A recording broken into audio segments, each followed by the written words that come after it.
Eu tenho que caminhar para a conclusão e gostaria só de alertar para mais uma coisa, com relação à questão da maioridade, um aspecto ético para mim parece importante. Falamos hoje aqui sobre neurociência o tempo todo, psiquiatria, e enfim, na verdade o único titular do assunto que aqui estava acabou não falando tanto sobre isso, que foi o Dr. Talvani.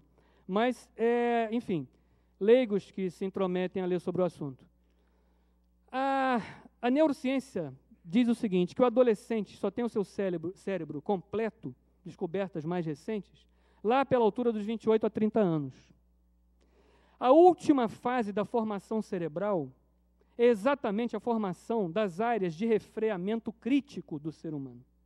É a área do córtex pré-frontal. Então, quando eu tenho defendido contra a redução da maioridade penal, e me perdoem todos os especialistas, senhores doutores, desembargadores, mestres que aqui estão, mas eu tenho ousado defender o seguinte, que não dá para reduzir a maioridade penal, porque adolescente não tem como cometer crime.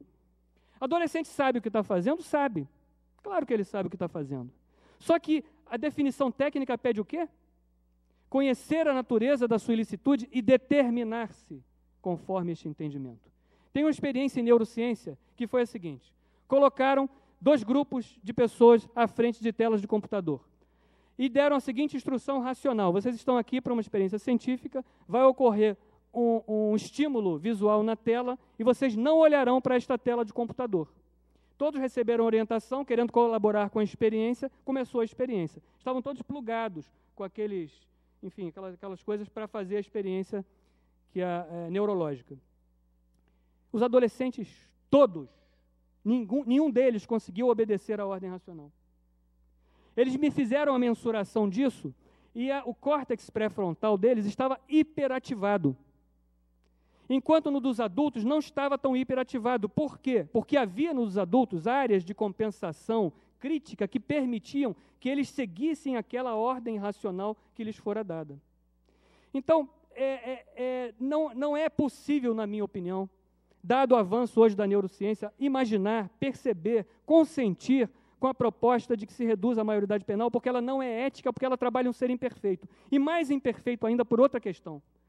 Quando Freud diz que o ser humano é o mamífero mais despreparado biologicamente para a existência, nós sabemos que ele está certo. Por quê? Ele sai do útero e não está pronto. Ele precisa do colo materno, como útero externo. Precisa da barriga da mãe, do colo, do aquecimento, do afeto paterno. Ele precisa do afeto da família, da comunidade. No momento em que ele não tem isso, Dr. Liborne falou, outros aqui falaram tão bem sobre o assunto, ele simplesmente não está completo, ele foi abortado. E nós temos crianças e adolescentes abortados socialmente, incompletos socialmente, e que nós queremos condenar como adultos, porque não lhes demos o útero de que necessitavam. E pais e autoridades não lhes demos o refreamento como córtex pré-frontal externo, a noção de autoridade externa que viabilizasse isso. Eu tenho dito que crianças podem ser feras, e tenho citado a experiência das gêmeas Amala e Kamala, e a história está vasta de experiências de meninas fera e meninos lobo.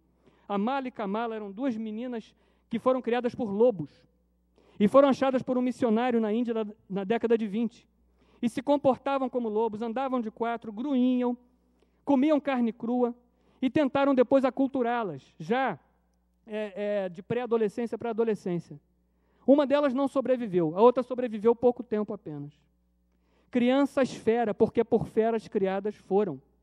Os massacres de Ruanda, mais terríveis, foram realizados por batalhões de crianças. A crueldade de adolescentes em muitos crimes bárbaros, ou atos infracionais bárbaros, como queiramos, não me surpreende, porque criança criada por fera, fera se torna. A criança que não tem pai e mãe, e que o Estado não lhe provê a família substituta, e que o Estado não lhe provê a escola adequada, aleitamento materno, creche, tudo o que ela necessitaria para ter o útero externo consistente e atuante, essa criança adotada por uma fera, fera se torna. Adotada por um traficante, traficante se torna. Então, eu gostaria de encerrar dizendo, é necessário que nós rejeitemos, mas não apenas rejeitemos a proposta de redução da maioridade penal. É necessário que nós construamos uma consciência de que há uma completude de ações a serem tomadas. A regulamentação da propaganda audiovisual ou da mídia audiovisual, que vem sendo combatida de maneira manipulada com a brincadeira do lápis e da banana na televisão. Ela esquece uma coisa muito importante. Trabalha-se na jurisdição da infância e da juventude com o conceito de prevenção. Dr. Inês sempre debate, e nós temos evoluído esse conceito de prevenção para precaução. Princípio da precaução, a gente toma emprestado do direito ambiental, porque diz o seguinte: se houver a prevenção, ela quer atuar contra os riscos conhecidos, que sabemos que ocorrerão caso não façamos nada. Já a precaução, ela vai mais longe. Ela quer que nós tomemos atitudes de não fazer alguma coisa ou de fazer algo impeditivo, desde que haja simples possibilidade de ocorrência de algo que até possa ser ainda desconhecido. E na jurisdição da infância e da juventude é assim que trabalhamos. Então é necessário que tenhamos atendimento ao princípio da precaução, que percebamos a realidade em torno do ECA. O ECA, com o sistema socioeconômico que gera seres humanos lixo, ele é um papel bonito, mas que não se realizará. É necessária a atuação militante, não só para que haja SINASE, não só para que haja uma boa lei de execução de medidas, para que haja instituições, mas para, como todo bombeiro, vai apagar um incêndio, mas ele faz o quê? Ele quer que as pessoas tenham cautela, coloquem os extintores. O que deu errado para ter um incêndio? Então, precisamos fazer a construção inicial, direitos sociais. E aí não é assistência social, não é Bolsa Família. Porque no momento em que você está fazendo assistência social ou está fazendo Bolsa Família, o risco já está dado. Já está se tentando botar band-aid no que está estragado. Então, para concluir, resgatando a autoridade, observando o ECA de maneira consistente, com senso de realidade, nós estaríamos aptos a construir a esperança. Tem um filme chamado Filhos da Esperança, está aí nas locadoras. Muito triste. É um momento da história da humanidade, uma ficção em que no futuro simplesmente não nascem mais crianças. Não nascem mais crianças. São acometidas por uma crise de esterilidade mundial, endêmica, e não nascem mais crianças. Que tristeza aquele mundo. Quando uma mulher consegue engravidar, aquilo se torna motivo de guerra, de disputa política, todos querem aquela criança. E sabem por quê? Diz o poeta Tagore que enquanto nasceu uma criança é porque Deus não desistiu da gente.